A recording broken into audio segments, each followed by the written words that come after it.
如果回到那天，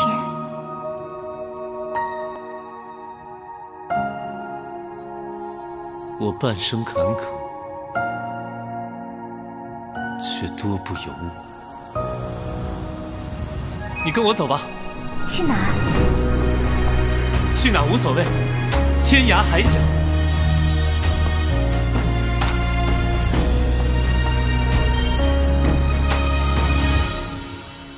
如果回到那天，我会倾尽全力守护你。我知道。 Selamat datang di Narasi ID. Jangan lupa dukung channel ini dengan cara subscribe kawan. Langsung saja ke cerita. Hutan tua, Bukit Qingyun, Puncak Tongtian, pendiri Ancestral Hall. Pohon-pohon hijau subur di hutan itu sama seperti sebelumnya, padat dan penuh vitalitas. Kabut pagi yang cerah melayang perlahan-lahan melintasi hutan. Cabang-cabang dan dedaunan pohon di mana-mana, di atas kelopak bunga liar di rerumputan, tetesan kristal bergetar lembut di hutan, angin sepoi-sepoi. Di kejauhan, kicau burung yang merdu dan indah keluar dari kedalaman hutan, mendengarnya, itu membersihkan tubuh dan hati seseorang, seperti berada di surga. Di tempat indah sekuler ini, atmosfer surgawi seperti Taoisme, sesosok pendek dan gagah perlahan muncul di jalan kecil di hutan, itu adalah Tian Buyi. Pemandangan di sekitarnya tampak agak tidak harmonis dengan ekspresi makam Tian Buyi, matanya menatap lurus ke depan, wajahnya memantulkan hatinya yang berat. Pada saat ini, tidak ada satu jiwa di sampingnya, dan itu agak aneh, meskipun Tian Buyi sebagai pemimpin lembah bambu besar, juga merupakan salah satu tokoh yang sangat penting dari Sekte Qingyun, tetapi mengunjungi pendiri suci Hall Ancestral Peak Hall Tongtian Peak secara pribadi mengingat statusnya, itu juga jelas aneh. Di sepanjang jalan gunung, tidak ada murid Qingyun berjaga, hanya ada keheningan di sepanjang jalan. Di antara kicau burung di bawah angin sepoi-sepoi, Tian Buyi melewati jalan trifurkasi yang terkenal itu, perlahan-lahan melihat kornis yang megah jauh di hutan. Sial, lonceng cahaya berbunyi dari lokasi yang tidak diketahui, dari arah gunung di depan, bergema di sekitar Bukit Qingyun. Gema memudar hampa itu membuat Tian Buyi berhenti di jalurnya, berbalik dan mengamati pemandangan itu. Cakrawala, langit juga biru tanpa batas. Ribuan dan ribuan tahun, seolah-olah itu tidak pernah berubah. Wajah Tian Buyi berangsur-angsur berubah, diam-diam berdiri diam untuk sementara waktu, dan kemudian kembali berbalik dan melanjutkan perjalanannya ke pendiri Ancestral Hall sekali lagi. Langkah-langkah batu besar terungkap di depannya, aula leluhur pendiri masih sama, seperti raksasa tidur lembut di lengan hutan. Pintu-pintu besar aula tetap terbuka seperti sebelumnya, bagian dalamnya masih gelap, bahkan setitik cahaya yang berasal dari dupa dan lilin tampaknya juga tertidur lelap, semuanya begitu damai. Hanya itu, di luar aula leluhur pendiri ini, di bagian bawah tangga, berdiri seorang pria muda dengan punggung menghadap Tian Buyi. Tian Buyi mengerutkan kening dan berjalan. Mendengar langkah kaki itu, pemuda itu terkejut. Dia tidak mengharapkan siapapun untuk mengunjungi saat ini. Dia berbalik dengan cepat. Tian Buyi berhadapan muka dengan pemuda itu, dan mereka berdua terkejut. Pemuda itu adalah Lin Jingyu. Tian Buyi segera mengingatkan percakapan sebelumnya yang dia dengar dari murid-muridnya bahwa Lin Jingyu telah berjaga di sini di pendiri Ancestral Hall. Dikatakan bahwa dia berjaga-jaga untuk seseorang, tetapi untuk siapa, seseorang, itu, sepertinya tidak ada yang tahu. Namun, Tian Buyi sedang tidak berminat untuk merenungkan hal ini. Keduanya tidak berhubungan baik, dan ketika mereka saling memandang, mereka tidak segera berbicara, suasananya menjadi sedikit canggung. Pada akhirnya Lin Jingyu batuk sekali dan bertanya dengan suara rendah, "Paman Guru Tian, mengapa kamu di sini pada jam awal?" Tian Buyi meliriknya sebelum mengalihkan pandangannya ke kegelapan aula leluhur pendiri, dan berkata, "Saya di sini mencari seseorang." "Apa yang kamu lakukan berdiri di luar aula pagi-pagi?" Ekspresi Lin Jingyu sedikit berubah, dan sedikit senyum pahit tampak melintas di wajahnya. Dia melirik pendiri leluhur, dan tidak menjawab. Tian Buyi bertanya dengan ringan, "Apakah ada seseorang di dalam? Apakah itu saudara senior kepala sekte?" Lin Jingyu mengangguk dan berkata, "Iya.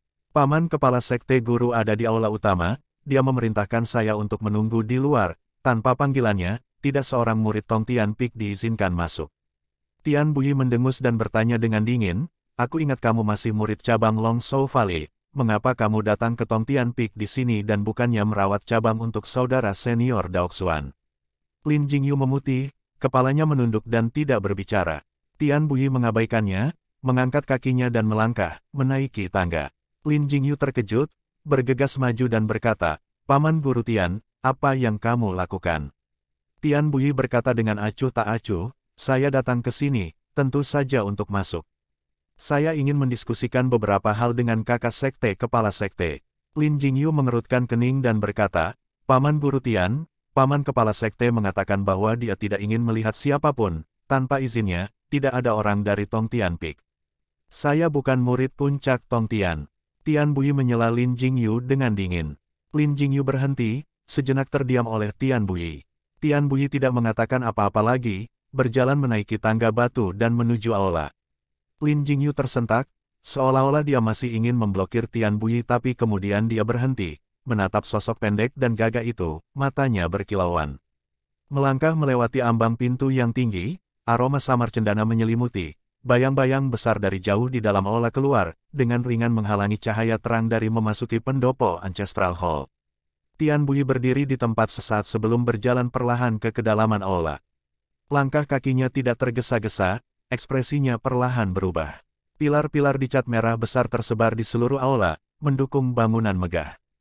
Tirai-tirai kuning yang menggantung dari langit-langit terbungkus diam-diam di samping pilar-pilar, banyak di antaranya tampak tua dan usang. Memandangnya, kuning pudar itu mengungkapkan perasaan perubahan hidup.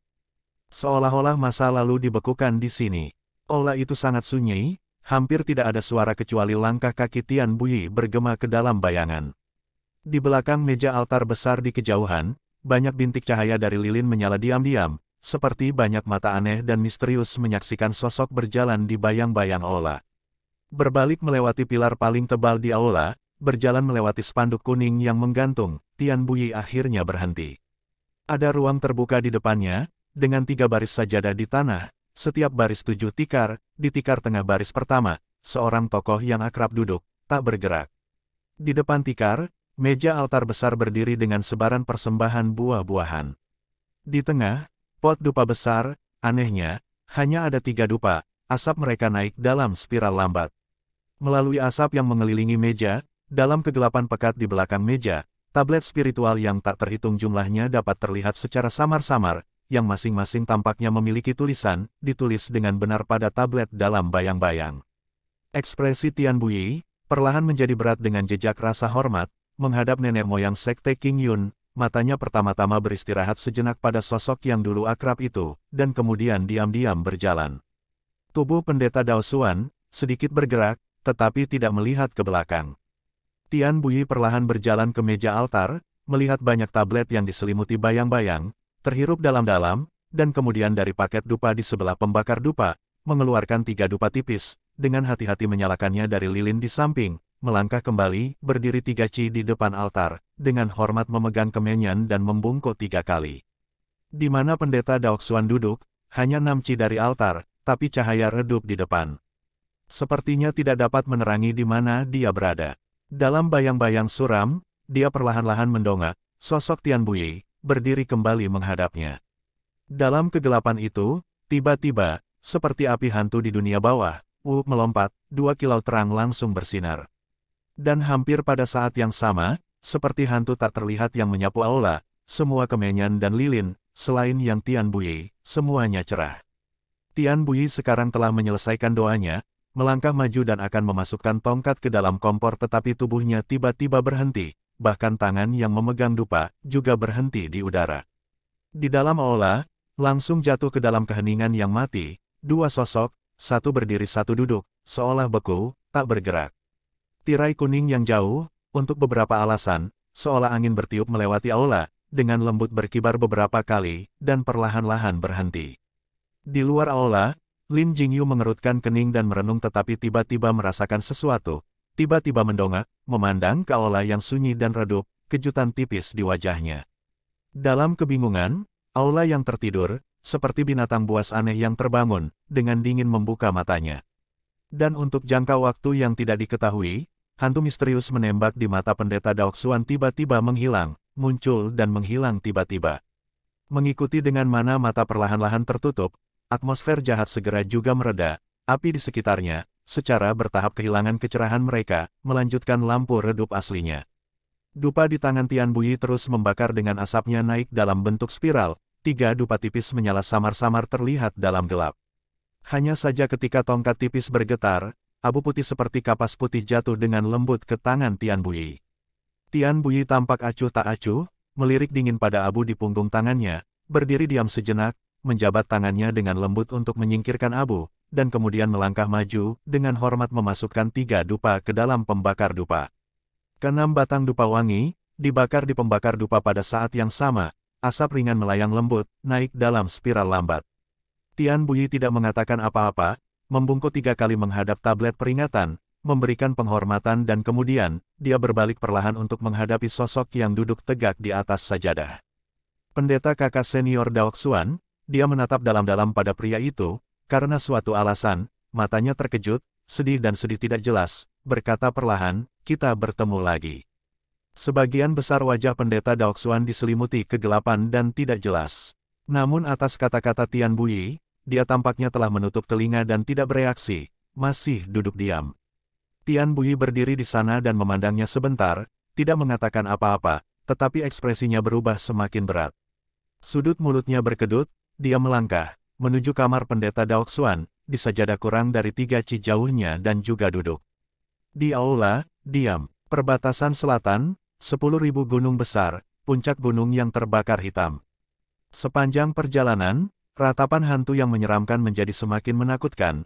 Angin yin yang datang entah dari mana juga melolong tanpa henti dan terasa seperti pisau di kulit. Jika bukan karena Ghostly dan Jin Pinger keduanya sangat terampil, hanya angin meratap dan menusuk tulang ini akan membuat mereka gila. Suasana seram di sekitarnya semakin intensif, mereka berdua mulai mengambil lebih banyak tindakan pencegahan. Namun, ketika mereka berjalan ke lembah mereka bisa melihat di kejauhan pintu masuk ke gua kuno setan tunduk, dan tidak menemui bahaya atau serangan. Tanah yang penuh dengan desa liar seperti kota hantu ini, benar-benar sunyi memekakkan telinga, tidak hanya tidak ada binatang buas iblis yang ganas. Bahkan tidak ada jejak serangga beracun yang merajalela ketika mereka memasuki 10.000 pegunungan besar. Daerah menyeramkan ini tampaknya secara tak terduga adalah tempat teraman di dalam 10.000 pegunungan besar yang tidak ramah.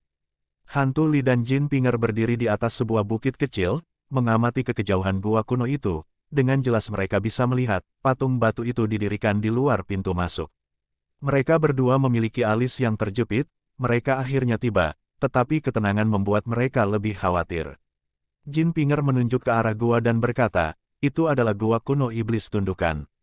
Ketika saya mengejar pria berpakaian hitam itu ke sini, saya melihatnya dengan mata kepala saya sendiri tentang kebangkitan dewa buas di gua ini.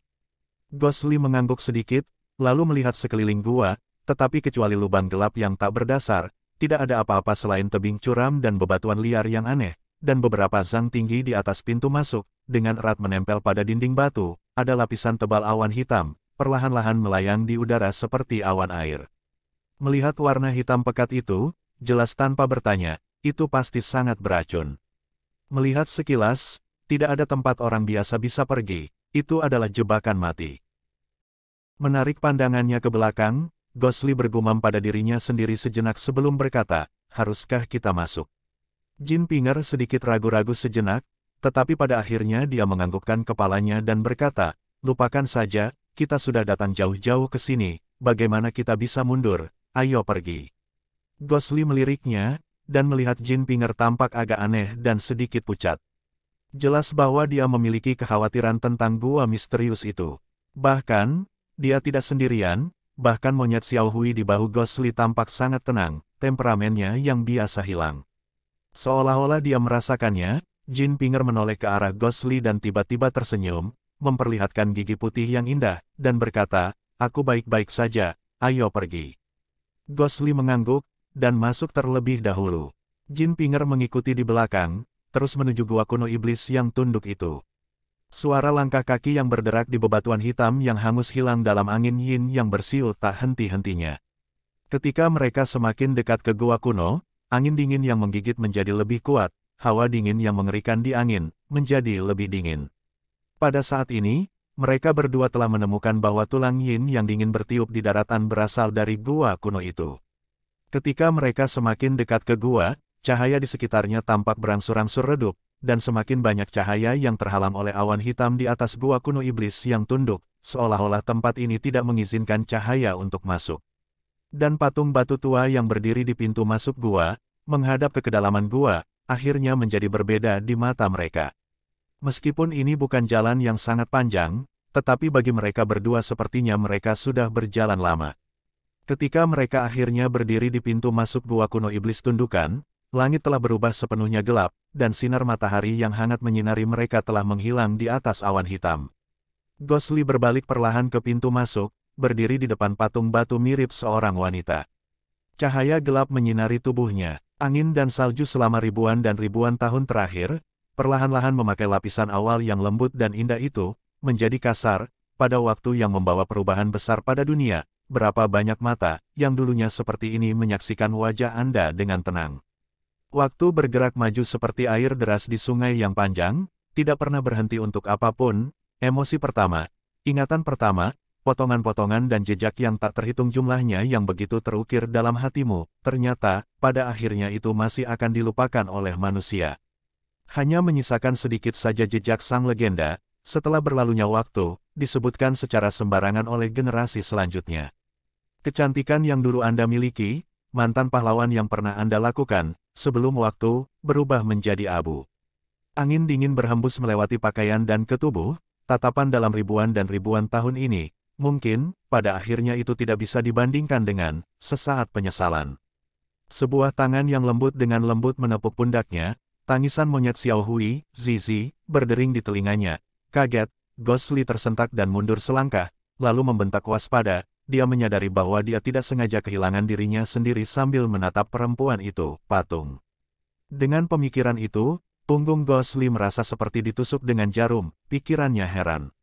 Dengan tingkat keterampilan saat ini, kemauannya tegas, namun ketika dia menghadapi patung batu penyihir linglong ini, dia secara tidak sadar jatuh ke kekuatan yang terkandung di dalam batu. Itu bukan prestasi kecil. Ghostly menenangkan diri, dan menoleh untuk melihat Jin Pinger. Jika bukan karena pengingat Jin Pinger, dia tidak akan tahu berapa lama dia masih akan terpesona. Tapi bagaimana Jin Pinger menjaga patung ini? Mungkinkah wanita ini memiliki kekuatan tak terduga dan tersembunyi? Ghostly berbalik untuk melihat, dan tidak bisa tidak kaget. Meskipun Jin Pinger berdiri di sampingnya dan telah mengulurkan tangan untuk menepuk pundaknya, tubuhnya berada di arah yang berlawanan, menghadap pintu masuk gua dengan kembali ke status, benar-benar mengabaikan wajah patung itu. Ghostly mengerutkan kening dan bertanya, apa yang kamu lakukan?